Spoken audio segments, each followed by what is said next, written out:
Here's how I built a website for my latest client, Concept Care Solutions. First, we start off with a meeting. This is the third website that I'm doing for this client. Then I log into their hosting and create a shared Google Drive to add content. After that, I create a coming soon landing page, and I use Elementor to import the template kit from the other websites that I built from this client. This will import the color palette and the design from the other websites. Then I configure the site identity and favicon for the website. I then add the pages for the website by copying the structure of the Google Drive. Then I start designing the pages to match what this website needs. Client created some mock-ups, so I had to design the website to match their mock-ups. I tried my best to not only match my client's design, but upgrade it at the same time. Most of the pages on this website look the same, so I use templates to duplicate the pages. Then I'll just edit the template to match the page need.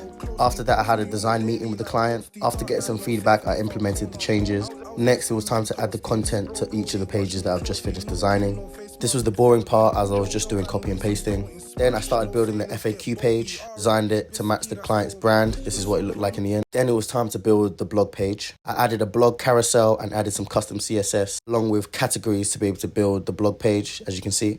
After that, I added job recruitment functionality to the website to allow people to apply for jobs. And I started building the contact page. Next thing was search engine optimization, where I added keywords to be able to rank the website high on Google. Then it was time to test the website speed. I used custom breakpoints to make sure the website is responsive. Then I recorded a tutorial video for my client and sent over the final email, and that's how I built a website for my latest client.